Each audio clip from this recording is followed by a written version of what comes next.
Bukit Tinggi sebagai kota dengan segala dinamika membuatnya menjadi sangat menarik untuk dibahas. Semua seluk-beluknya akan kita kupas tuntas di sini. Saya Haji Herman Safar SH, Wali Kota Bukit Tinggi, mengajak Anda untuk menyimak dan berinteraksi dalam acara Sanjay, pesan Janang terkini Bukit Tinggi. Setiap Senin pukul 10 sampai 11 WIB, hanya di 94,8 FM, Pro 1 RRI Bukit Tinggi, kanal informasi dan inspirasi, dan live streaming di YouTube RRI Bukit Tinggi dan YouTube channel Bang Wako Channel dan juga IG Herman Safar. Terima kasih pendengar, masih bersama Pro 1 Radio Republik Indonesia Bukit Tinggi FM 94,8 MHz dan MW 1512 kHz.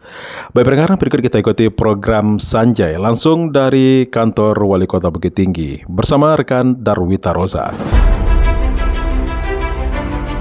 Selamat mengikuti program Sanjay, pesan Janang terkini Bukit Tinggi, hanya di 94,8 FM Pro 1 RRI Bukit Tinggi, kanal informasi dan inspirasi.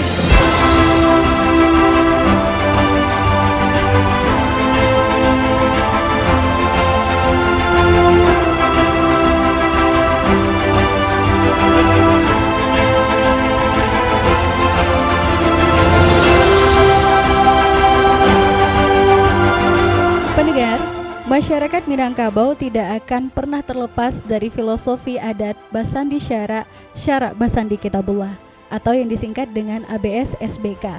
Salah satu implementasi dari filosofi ini adalah terciptanya generasi Quran yang madani. Satu kelurahan, satu rumah tahfiz menjadi fokus kita kali ini dalam program Sanjay, pesan Janang terkini Bukit Tinggi. Dan kami juga live streaming di channel YouTube RRI Bukit Tinggi dan Bang Wako Channel. Pendengar, telah hadir bersama kami Wali Kota Bukit Tinggi, Haji Herman Safar SH. Selamat siang Bapak.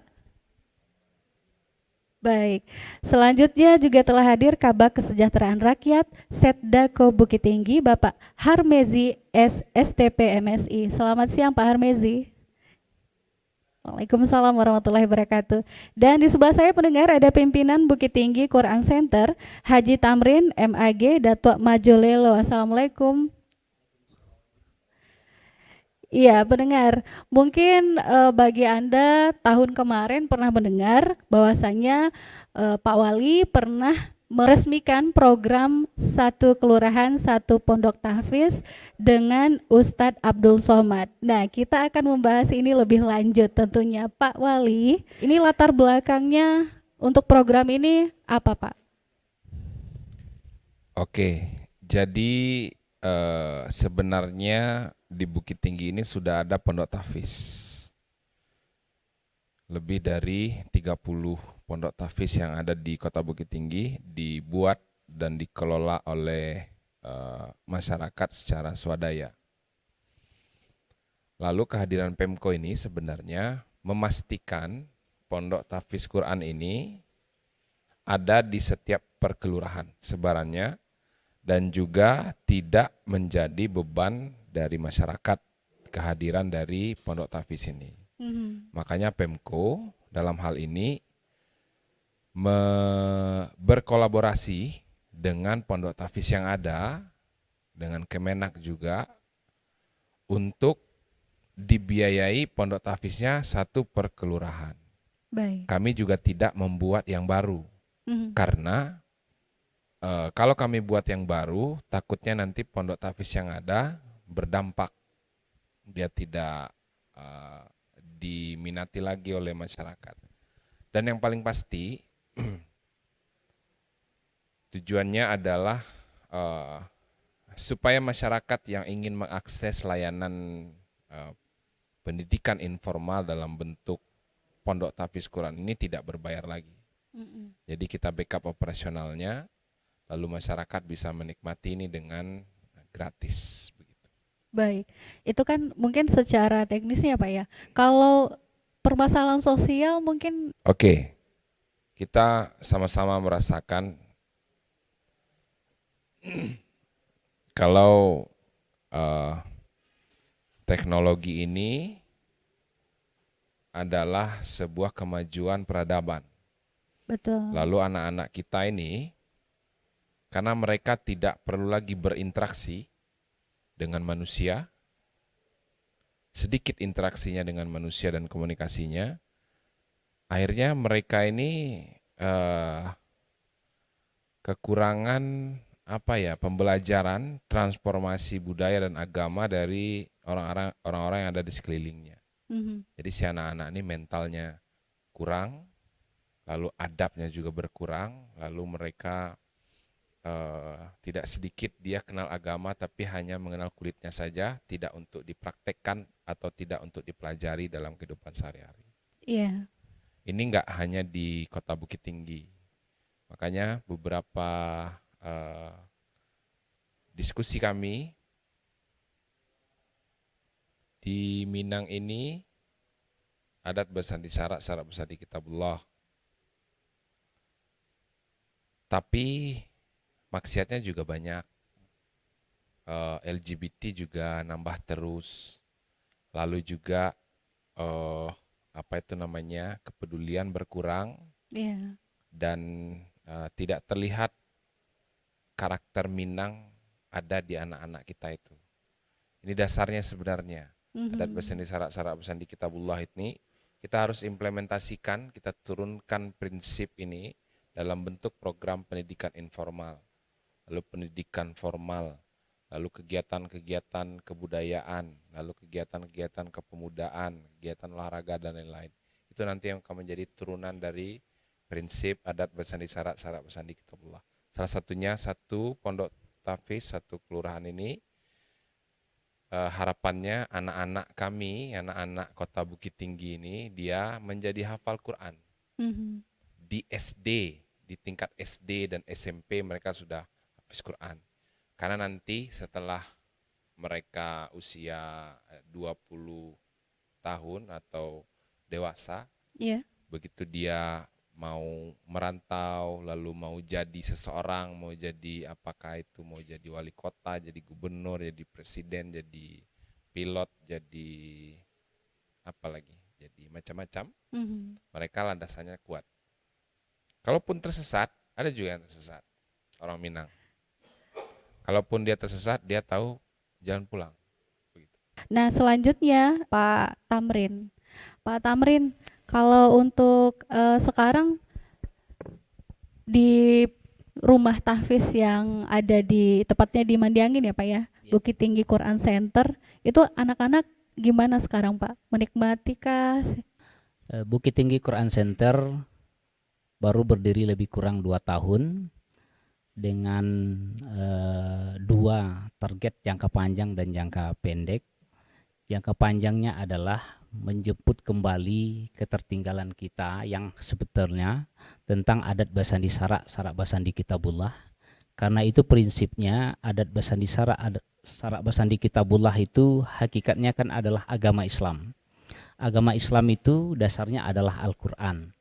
Karena itu anak-anak generasi muda kita, mereka harus dibekali dengan Al-Quran. Al-Quran secara lafzi mereka membaca dan menghafalnya. Al-Quran secara manawi mereka memahami dan mengamalkan isinya. Jangka pendeknya adalah bagaimana kita menggali potensi anak-anak kita di bidang Al-Quran. Karena mereka cukup banyak yang berminat, namun potensi itu belum terkelola secara baik.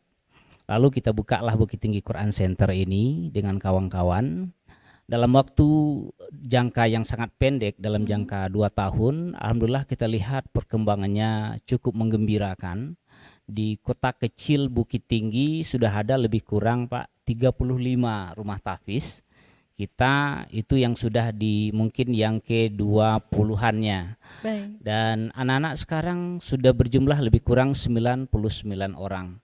Dan makin hari mereka bertambah terus pembelajarannya. Yang ikut belajar di sana berarti mereka menikmati, mereka senang, mereka puas apa yang kita berikan terhadap mereka. Mungkin itu Mbak. Berarti dengan adanya peningkatan sekarang, baik itu dari peserta didik dan juga terbentuknya rumah tahfiz, berarti ini merupakan progres yang cukup baik ya? Ya, kayaknya seperti itu. Baik, Pak Harmezi, kalau untuk pendanaannya gimana nih Pak?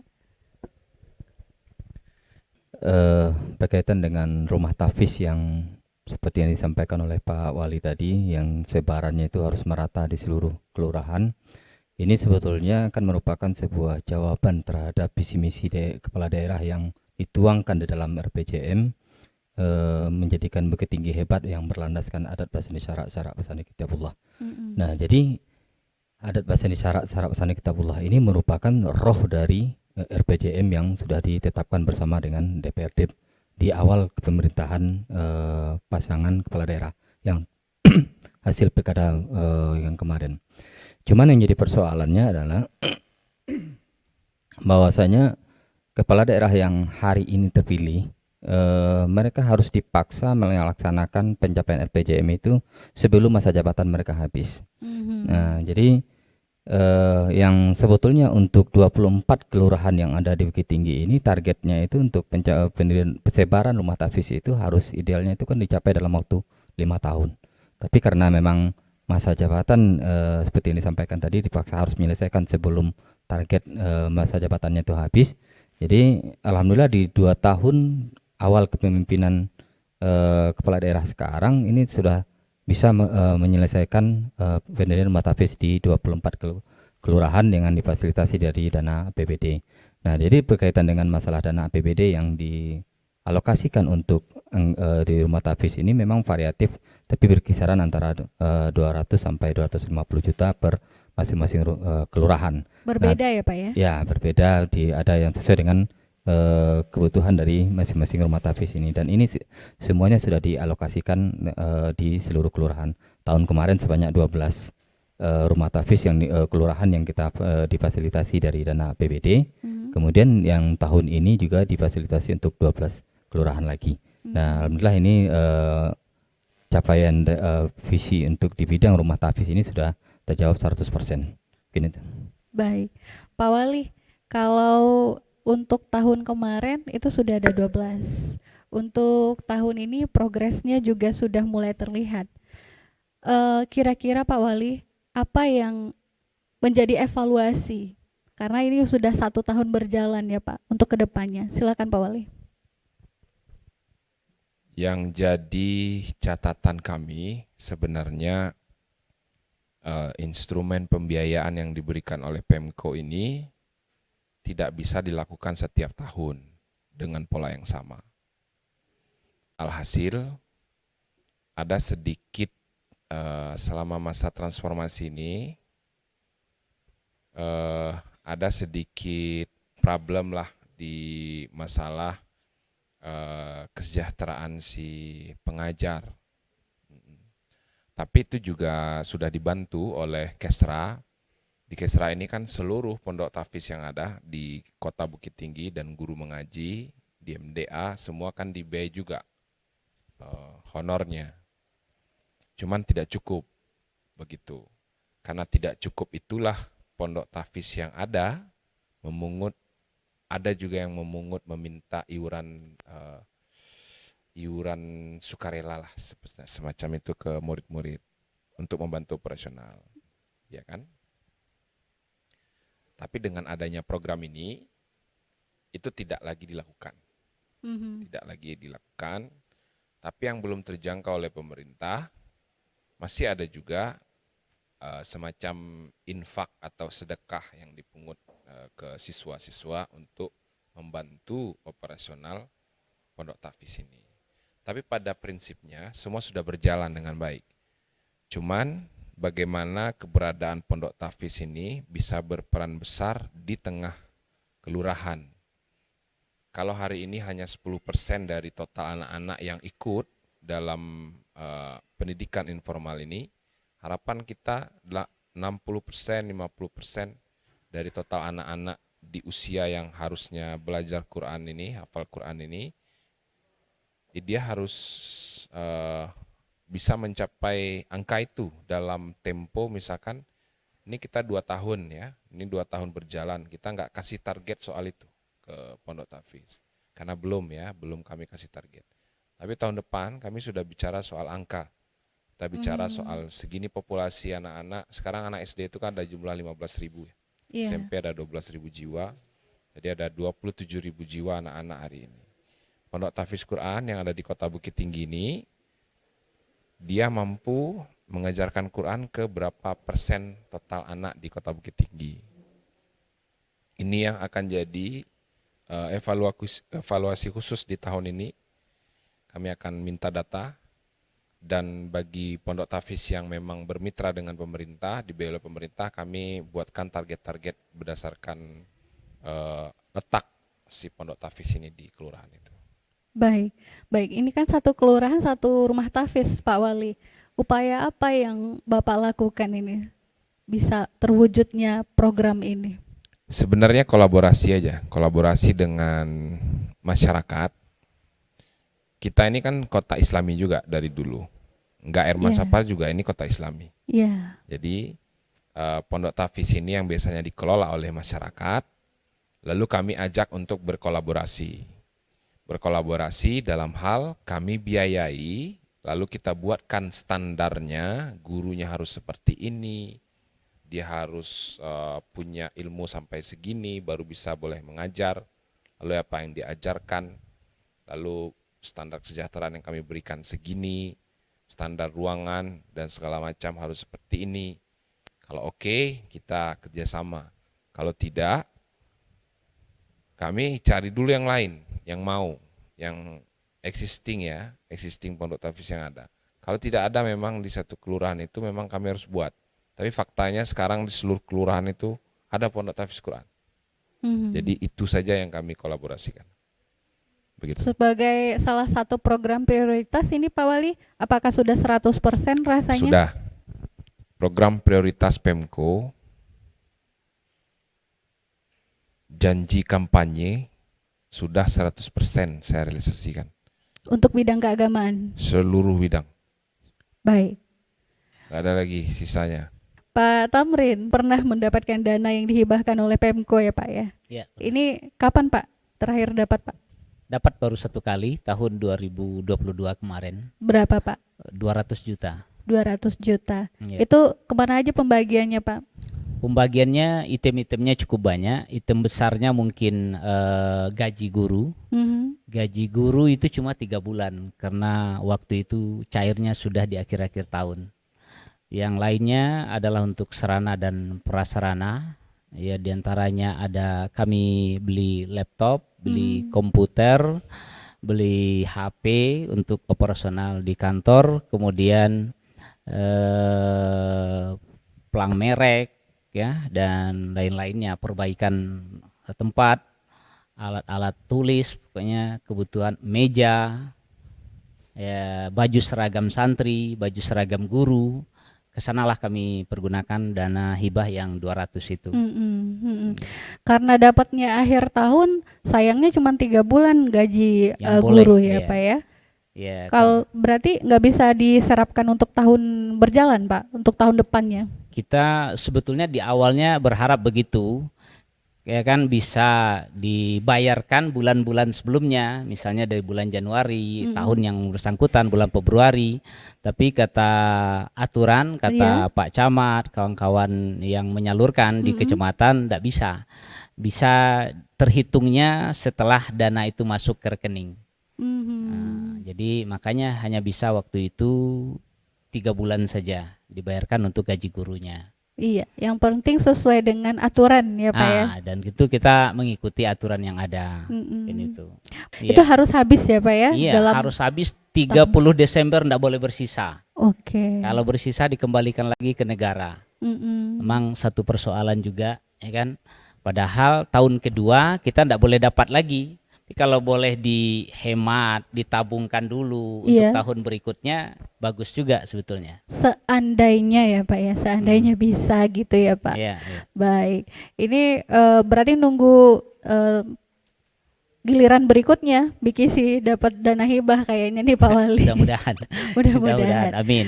Baik, kalau untuk pembinaan dana hibah Pak Harmezi ini seperti apa pembinaannya Pak? Supaya dana ini berada pada jalurnya.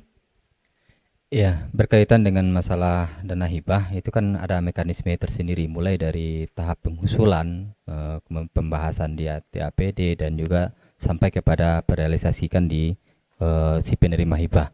Nah, berkaitan dengan masalah untuk pembinaan dan pengawasan terhadap pemanfaatan dana hibah ini, sebetulnya di Pemda Kota kita sudah membentuk tim monitoring dana hibah.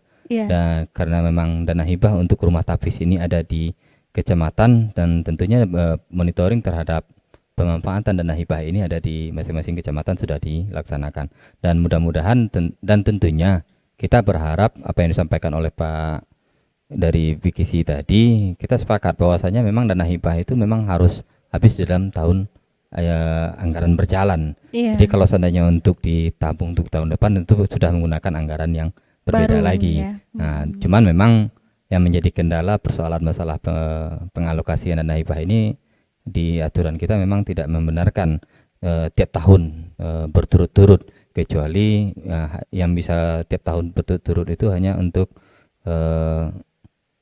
kalau ada aturan yang lebih tinggi yang mengaturnya. Nah, ini yang menjadi kendala. Dan ya, tapi mudah-mudahan sekali lagi tentu berkaitan dengan masalah pengalokasian dana dari APBD terhadap rumah tapis ini sebetulnya kan untuk stimulan, dan tentunya melalui tim monitoring yang dibentuk oleh Pemko ini kita tentu berharap ke depannya rumah tapis ini bisa lebih mandiri dengan dana stimulan yang sudah dikucurkan melalui kebijakan kepala daerah yang disampaikan melalui kecamatan. Dan tentunya ke depan kita berharap semakin mandiri setiap rumah tapis yang ada di Bukit Tinggi ini.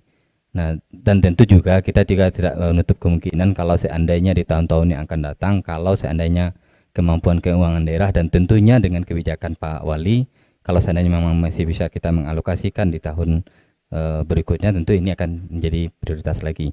Walaupun memang capaian dari target yang beliau sampaikan tadi sudah 100% capaian visi misi di bidang beliau di dalam rumah tapis ini untuk seluruh Kota Bukit Tinggi, tapi ya mudah-mudahan lah tapi kembali lagi kepada kemampuan keuangan daerah mungkin. Pak, kalau selama tahun berjalan pernah ada laporan nggak Pak tentang pemanfaatan dana hibah ini khususnya dalam program satu kelurahan satu rumah tapis, ada kendala nggak Pak? Kalau sejauh ini belum ada yang laporan yang kendala yang terlalu berarti, hanya mungkin karena memang ada yang sisa-sisa itu mungkin yang tidak bisa dimanfaatkan sisa dari kegiatan itu yang sudah dilaksanakan. Seperti mungkin kalau seandainya gaji guru seperti yang disampaikan oleh Pak Tamrin tadi, misalkan gaji guru itu di proposal awal itu mereka mungkin kan misalkan 5 juta, tetapi di dalam pencairan mungkin karena dipotong pajak, dipotongnya dibayarkan 4,5, kan sisa 500. Nah, ini yang dikembalikan ke kas daerah. Baik. Baik, pendengar, kami akan kembali setelah jeda yang berikut ini. Pro 1, kanal informasi dan inspirasi 94,8 FM.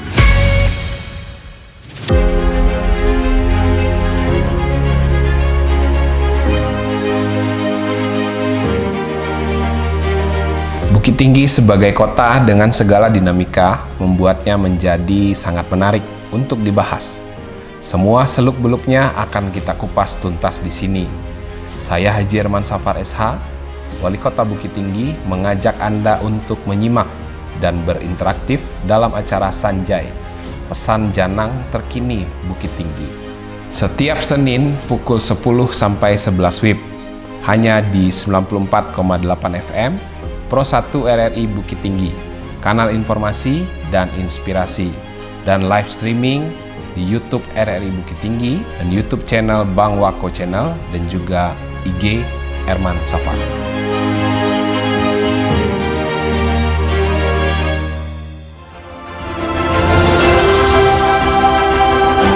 Anda sedang mendengarkan program Sanjay, pesan Janang terkini Bukit Tinggi. Pendengar, masih bersama kami dalam program Sanjay, pesan Janang terkini Bukit Tinggi. Kali ini kami telah bersama Wali Kota Bukit Tinggi, Bapak Haji Erman Safar SH, dan juga ada Kabak Kesra Setdako Bukit Tinggi Bapak Harmezi SSTP MSI, dan juga pimpinan Bukit Tinggi Quran Center Haji Tamrin MAG Datuk Majolelo. Dan kali ini kita membahas tentang satu kelurahan satu rumah tahfiz. Baik, saya ingin ke Pak Harmezi nih Pak. Pak, tadi kan ada sebuah dana yang dikucurkan berbentuk dana hibah, dan nanti bermuara terciptanya masyarakat muda yang madani, Qurani gitu ya Pak ya. Kalau nanti sudah tercapai satu kelurahan, satu pondok tahfiz ini, ke depannya apakah ada pembinaan lagi Pak dari Kesra? Ya, sebetulnya kalau seandainya kita bedah lagi lebih mendetail berkaitan dengan visi misi kepala daerah itu adalah, kalau yang adat Basini Sarak Sani Kitabullah itu, tujuan akhir itu adalah bagaimana menjadikan Bukit Tinggi itu sebagai negeri yang baldatun thayyibatun wa rabbun ghafur. Ini adalah tujuan akhir dari visi misi kepala daerah tersebut. Nah, berkaitan dengan masalah pembinaan tersebut, untuk mendapatkan predikat baldatun thayyibatun wa rabbun ghafur tersebut, ketika kita coba berdiskusi dengan, termasuk dengan Pak pengelola rumah tahfiz dan juga para penghafal Al-Quran itu sendiri, memang cita-cita akhir dari mereka itu adalah bagaimana hafalan mereka ini, mereka memiliki sanad sampai kepada Rasulullah. Nah ini kalau cita-cita yang paling tinggi dari para penghafal Al-Quran. Dan tentunya kita juga berharap sesuai dengan arahan yang disampaikan oleh Pak Wali tadi, dan tentunya ini juga bisa sampai akhir kita lakukan pembinaan bagaimana mereka bisa difasilitasi oleh pemerintah daerah untuk bisa mendapatkan sanad tersebut. Nah, kadang-kadang kalau seandainya sanad tersebut, bisa jadi kita melakukan kerjasama dengan beberapa perguruan tinggi di Timur Tengah, dan hari ini beliau juga sudah meluncurkan program satu rumah satu sarjana, dan salah satunya indikatornya itu adalah untuk pendidikan kader ulama dengan yang melakukan pendidikan ke Timur Tengah. Dan tentu ini juga tidak menutup kemungkinan kita melakukan kerjasama terhadap pemberian sanad terhadap para penghafal Al-Quran tersebut. Iya, Pak Wali boleh disambut dong Pak Wali. Kalau seandainya ada nih masyarakat muda kita yang hafal 30 juz, reward apa yang mau Pak Wali beri? Sebenarnya apa itu namanya, program hari ini hanya mengembalikan orang Minang yang dahulu. Jadi ini bukan program yang baru di tanah Minang. Program membuat masyarakat Qurani, lalu juga bebas dari riba, pedagangnya jujur dan segala macam. Ini bukan sesuatu yang baru dan harusnya tidak diberikan reward, karena ini mengembalikan jati diri saja, jati diri orang Minang. Bukan something spesial orang Minang itu dia hafiz Quran, karena itu adalah identitas orang Minang saja. Kalau orang Minang ya dia Islam, lalu dia berilmu, lalu beradab, lalu dia kuat secara agama. Itu kan yang dikenal orang lain, bangsa lain di luar bangsa Minang, pandangan mereka terhadap kita sampai hari ini. Baik. Bangsa Jawa, bangsa Aceh, bangsa Sunda, bangsa-bangsa yang lain menganggap kita seperti itu. Karena beberapa tokoh pendahulu kita safari ke seluruh Nusantara ini, mengajarkan Quran, mengajarkan nasionalis, mengajarkan bagaimana menjalankan prinsip-prinsip hidup, lalu membuat organisasi-organisasi besar, organisasi politik, organisasi sosial, orang-orang awak ini. Dan mereka terkenalnya karena satu, dia Islami. Islam ini kan jujur, dapat dipercaya, lalu dia diberikan kepercayaan, tidak berkhianat, amanah lah begitu. Lalu juga dia rajin bekerja, senang membaca, lalu berilmu, berwawasan, ulet bekerja begitu. Itu image orang Minang.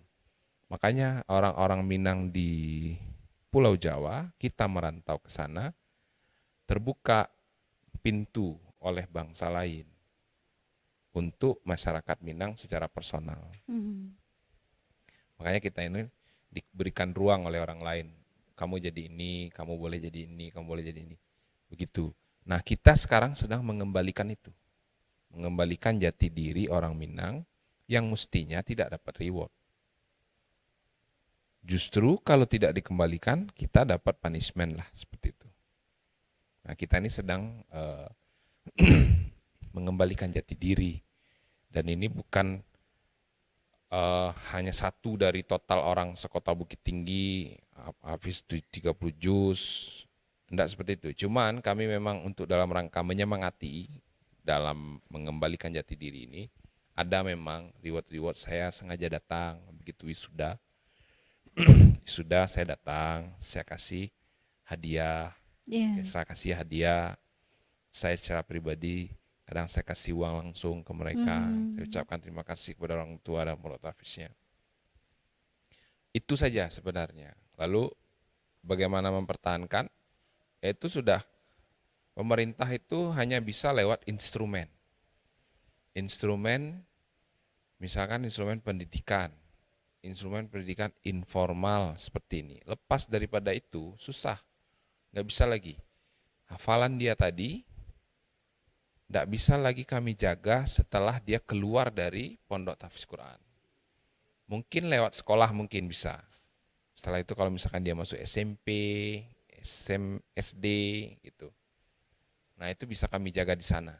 Tapi lepas dari sana itu adalah tugas orang tuanya, tugas bundokan duang, tugas ulama-ulama, tugas ustadz-ustadz yang ada di masjid dan musola, begitu. Baik. Cuman hari ini kita ada satu sarjana untuk satu keluarga miskin. Satu keluarga miskin, satu orang sarjana minimal program Pemko hari ini. Ada kaitannya dengan Nah, khusus yang Timur ini? Tengah, harapan kami kan mereka yang hafiz Quran SD, lalu SMP dia bertahan, lalu SMA, lalu dia lulus dan diterima di kampus-kampus di Timur Tengah itu, nah itu kami biayai. Cuman sekarang mereka peserta ini kan masih SD. Iya, menunggu lagi ya, Iya, masih waktu SD. lagi ya Pak Wali ya. Kita kasih dulu masyarakat yang lain. Pak Wali sabar nggak nunggu? Sabar, karena program untuk SDM ini pasti program jangka panjang. Dia tidak terlihat tapi terasa. Misalkan belajar BAM, belajar satu kelurahan, satu pondok tahfiz Quran.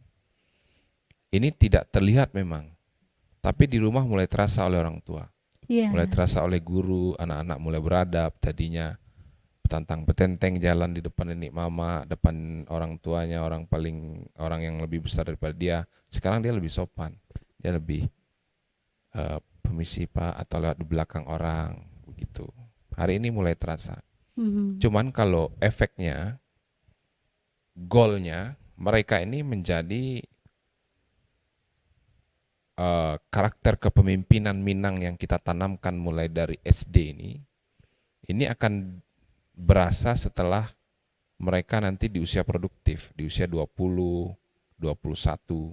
Ini program jangka panjang, pengembalian jati diri dan pembibitan, lalu juga memproduksi calon-calon tokoh, calon-calon orang-orang hebat yang kita persiapkan untuk Indonesia.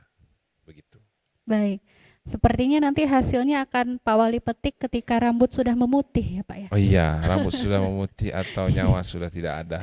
Iya, walau alam ya Pak ya. Iya, Yang penting walau alam. tanggung jawab moral kita udah jalan Ya. sekarang ya Pak. Baik, Pak Tamrin, tentang kurikulum nih Pak Tamrin. Seperti apa sih pakem kurikulum untuk program satu kelurahan, satu rumah tahfiz khususnya yang ada di Bikisi nih Pak? Pada konsep awalnya dulu kita inginkan seluruh rumah tahfiz ini sama kurikulumnya. Namun sampai hari ini belum terwujud. Mudah-mudahan melalui Pak Kabak Kesra bisa kita realisasikan sehingga ukurannya sama, kurikulumnya sama. Bagi kita di rumah tahfiz kita memang kurikulumnya kalau yang khusus itemnya tahfiz itu ada menghafal, ada tasmi, ada menstor hafalannya, kemudian ada mereka belajar ilmu tajwidnya. Itu kira-kira 4 macam kurikulumnya itu. Kalau untuk perekrutan tenaga pendidiknya gimana nih Pak Tamrin? Punya pakem sendiri, punya standar sendiri nggak Pak? Di awal mendirikan kita ini sudah punya standar bahwa tenaga-tenaga pendidik kita adalah mereka-mereka yang sudah aral melintang di dunia Al-Quran. Rata-rata mereka sudah kelas Sumatera Barat, ya kan? Dan itu juga lah yang kita manfaatkan waktu mentes guru-guru MDA TPQ 2019 untuk membuat mereka jadi grade A, grade B, grade C. Dan guru-guru itulah sekarang yang berkiprah di BKC. Jadi insya Allah kalau tenaga gurunya, kalau untuk Bukit Tinggi mereka adalah pada papan level atas. Baik, dengan tingginya level mereka tadi, BKC memberikan apa nih Pak? Oh ya, kami berprinsip dari awal setiap guru itu harus dihargai ilmunya. Tentu. Karena kami berkecimpung di dunia itu, kami tahu persis guru-guru MDA itu sungguh memprihatinkan. Iya. Mereka ada yang dapat honor 300.000, 500.000, paling tinggi 800.000 satu bulan. Lalu di BKC kami bertekad, ya kan, dari awal mereka harus dihargai secara profesional menurut kemampuan kita. Bagaimana realitanya sekali mengajar, sekali masuk kelas mereka kita kasih 150.000. Tergantunglah berapa kali mereka mengajar, masuk di sana setiap kelas itu. Jadi kalau mereka masuk 10 kali saja dalam sebulan, kali 150.000 berarti sudah 1.500.000 kalau hanya 10 kali. Ya, itu gambarannya. Dan kita usahakan reward lain meskipun tidak reward material, seperti apa, tapi Pak? reward spiritual. Ya mungkin semacam kita carikan kesempatan-kesempatan yang bisa untuk mereka. Pokoknya kalau dibawa ke kaji agamanya min haitsu la yahtasib. Contoh misalnya ada sekolah atau lembaga yang mau mengadakan khatam Quran, mereka kan butuh juri, lalu kita kirimlah guru kita ini, itu contohnya. Dengan cara yang berbeda ya. Dengan Pak, cara yang berbeda, pokoknya masih ada lagi reward lain kita berikan ke mereka. Baik, Pak Harmezi, secara teknis nih Pak, kan untuk pengalaman dari BKC sendiri itu sudah di akhir-akhir tahun mendapatkan dana hibah dan itu tidak bisa dimajukan lagi bagi mereka membayarkan gaji tenaga pengajar. Ini gimana caranya Pak? Masyarakat kita, pengelola rumah tahfiz bisa mendapatkan dana hibah ini di awal tahun atau mungkin di pertengahan tahun sehingga hal-hal yang bisa dikira itu sudah berjalan dikejar gitu Pak untuk kebutuhan operasionalnya. Ya, kalau yang untuk tahun kemarin ini memang programnya masuk di pertengahan tahun, di perubahan anggaran di tahun kemarin. Dan kalau untuk tahun ini sudah masuk di APBD awal dan sudah ada yang sebagian dari rumah tahfiz yang mereka melakukan pencairan di awal tahun. Jadi kalau untuk yang kemarin itu kan memang masuknya itu di pertengahan tahun berjalan ya. Tentunya kita memanfaatkan sisa tahun anggaran yang ada. Jadi kalau untuk tahun sekarang karena memang sudah diakomodir di APBD awal dan tentunya ini bisa direalisasikan di awal-awal tahun ini. Baik, itu merupakan salah satu upaya ya Pak Harmezi, kemarin pertengahan tahun dimasukkan untuk pengajuan dananya di awal tahun, jadi semuanya berjalan dengan tepat waktu. Iya, yang dengan kepemimpinan Bapak Haji Arman Safar dengan di pemerintahan beliau, anggaran untuk kegiatan keagamaan itu tiap tahun selalu meningkat.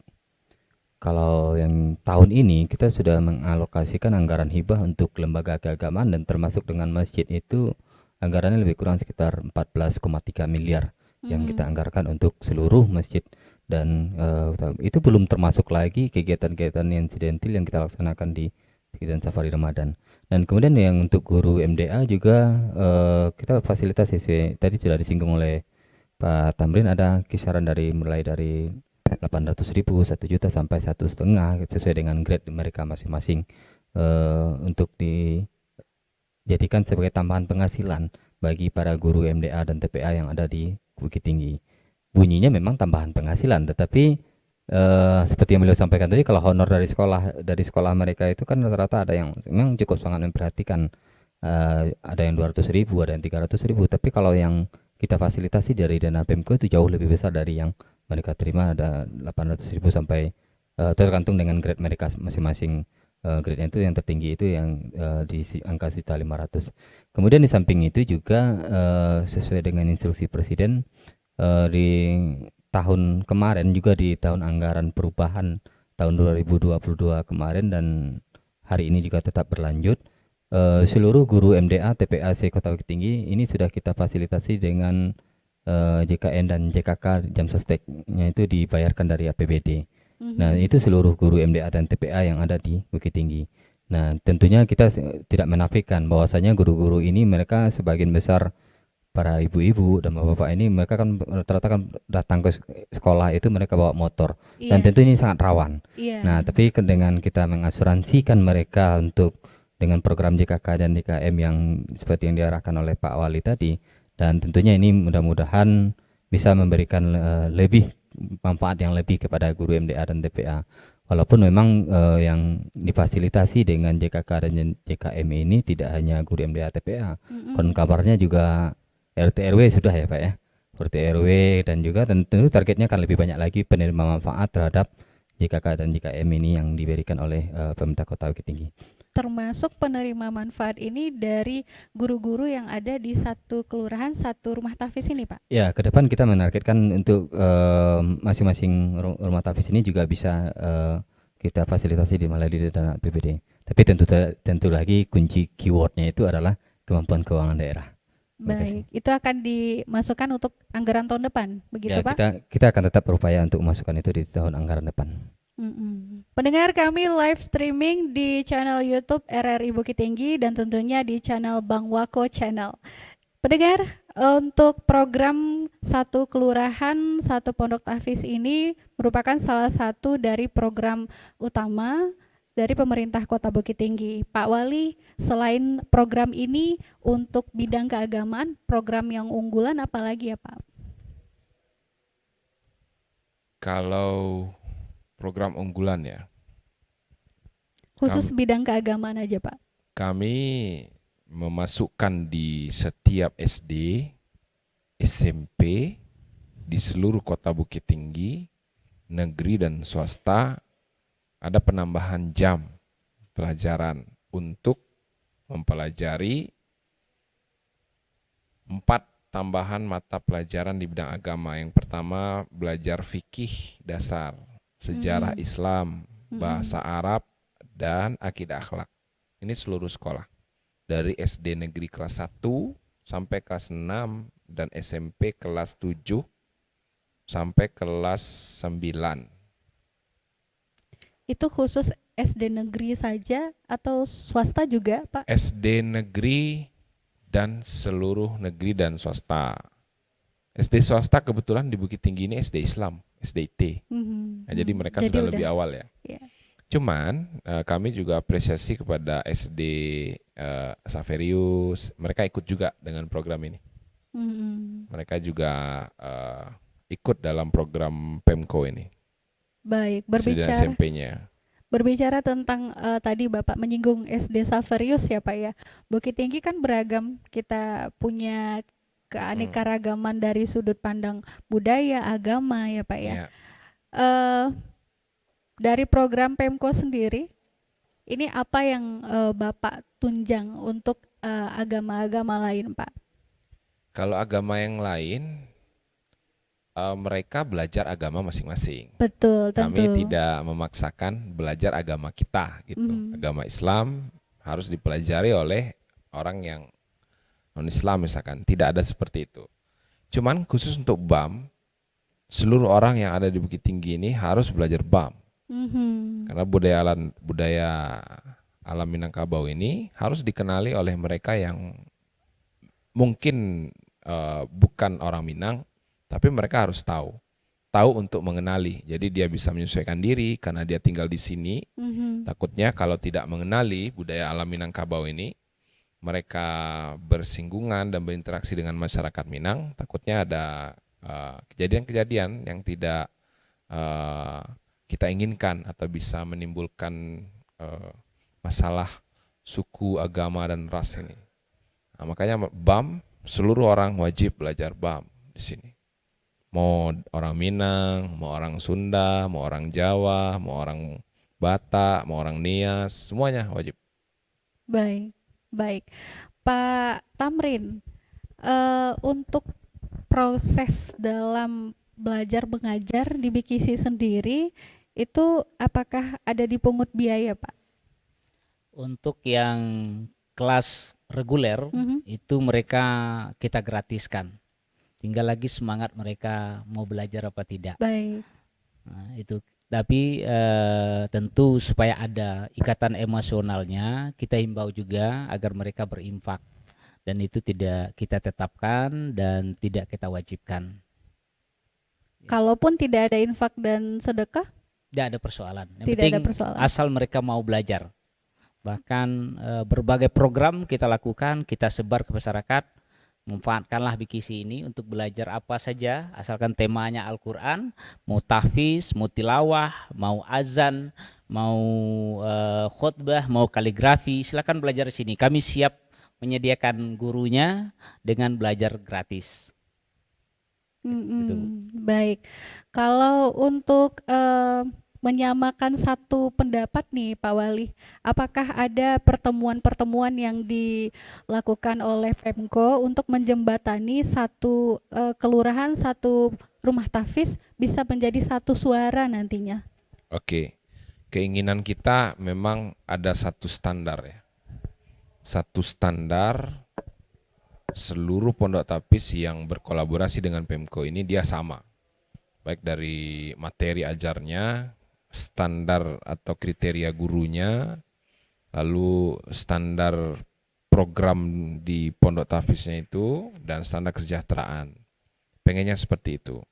Cuman karena dalam realisasinya pondok tahfiz ini adalah pondok tahfiz yang tidak diawali oleh pemerintah, dibuat oleh masyarakat, menyamakan persepsi dan membuat ini satu standar yang sama, ini butuh masa, butuh waktu, karena di masa transisi ini mungkin ada beberapa kekurangan-kekurangan, tapi tetap ada memberikan perubahan walaupun sedikit begitu.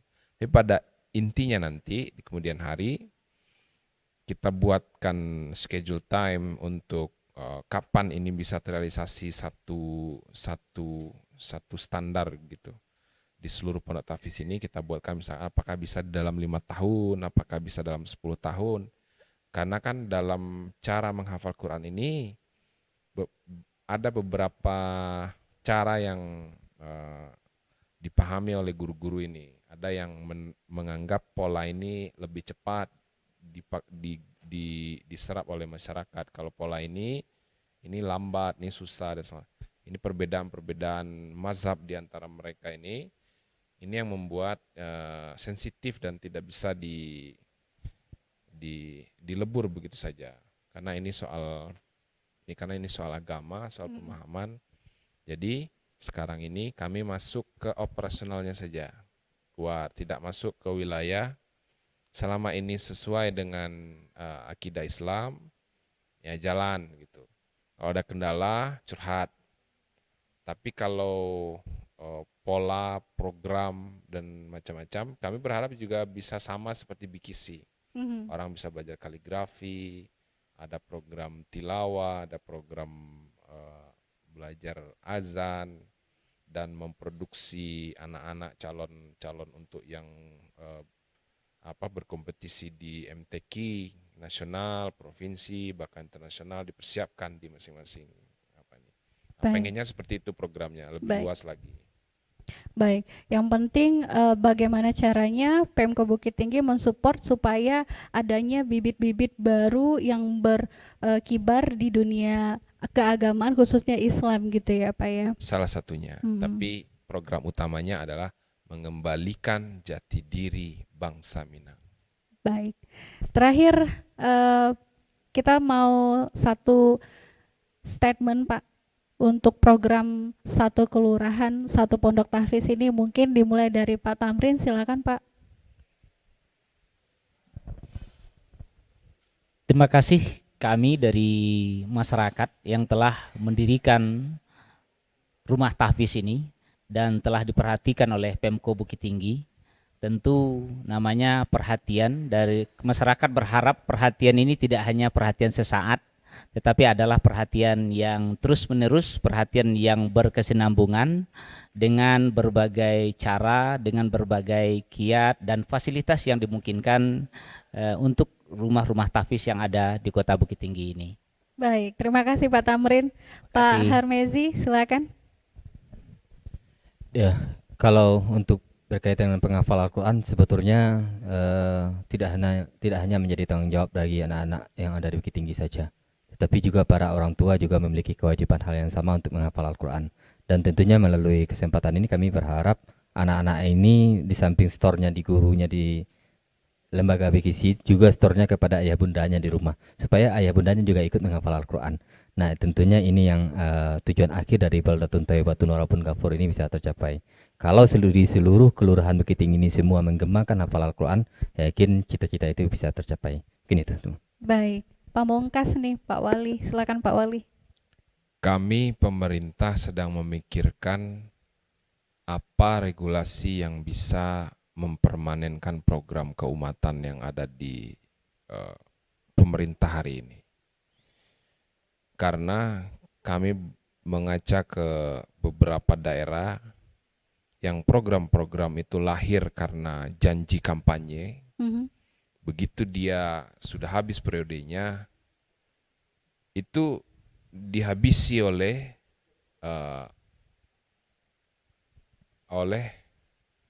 kepala daerah yang menggantikan.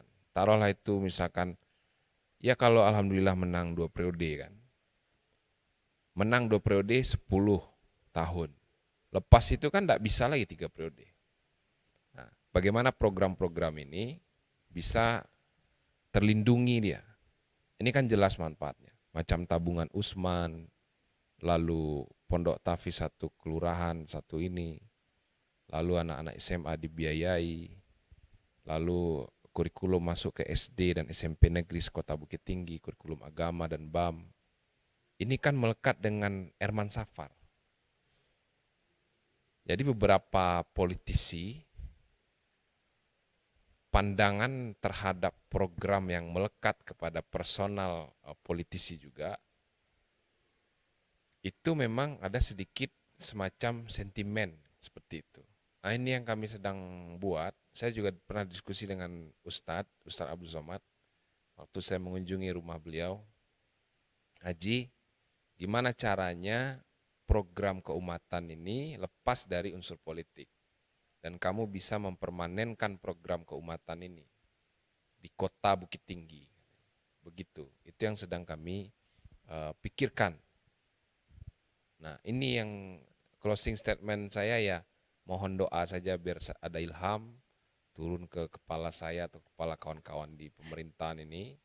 Dan bapak-bapak dewan, kita bisa mungkin membuat sebuah perda atau apapun lah bentuk regulasi yang bisa mengamankan program keumatan di Bukit Tinggi ini. Soalnya kan Pak Presiden dan DPR RI sudah mengamini soal Sumatera Barat berdasarkan adat Besandi Serak, Sarap Besandi Kitabullah. Itu sudah bisa kita ambil tuh.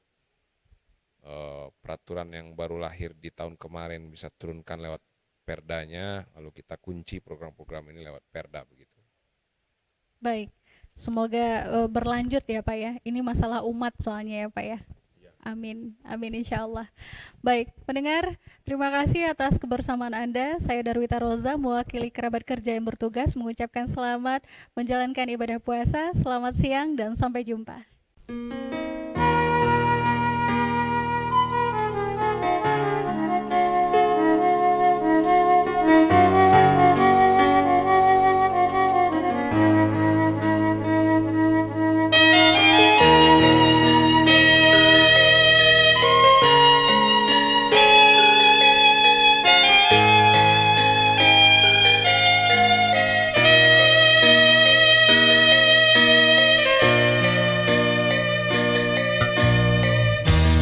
Bukit tak suruh ngarai si anu, tapi yang mandi lah mudo-mudo.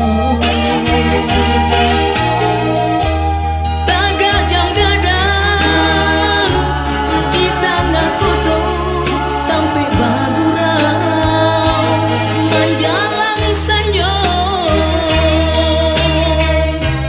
jalan menurun ke lopaliku, kita biang nyulung banjakan, janjang seribu kakoto gada, mulai itik lado buyo, panuramban ijang si kainyo makan basamo.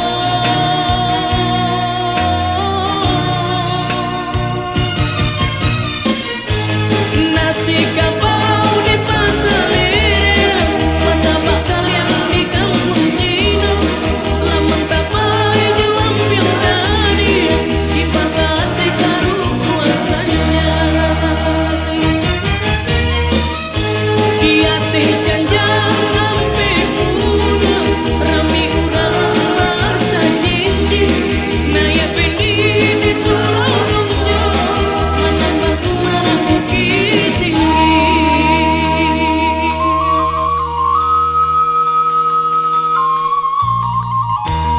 Benteng Bordego, Taman Buronyo, Jambatan Limpape, ke Taman Putih Bungsu.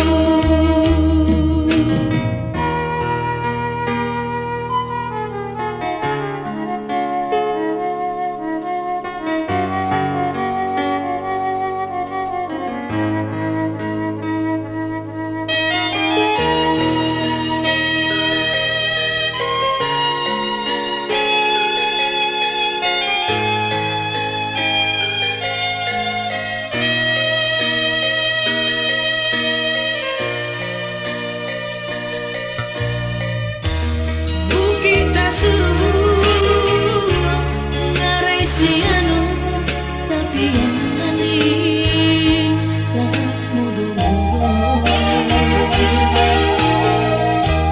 Tagak jam gadang di tengah kota sampai bagurau menjalang sanjo,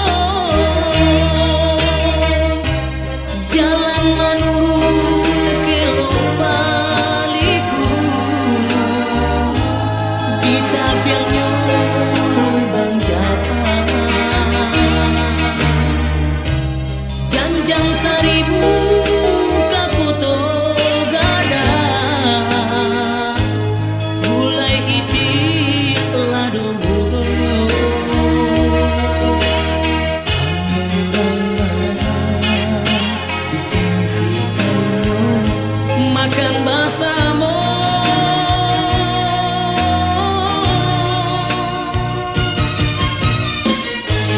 Nasi kapau di pasaliran, mendapat kalian di kampung Cina, lamang tapai juang piang tadi di pasar tekaru puasanya.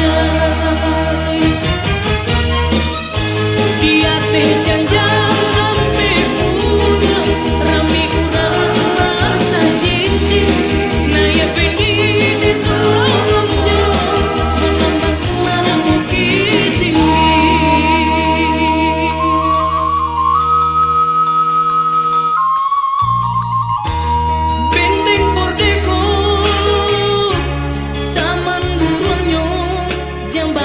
nimpapi kata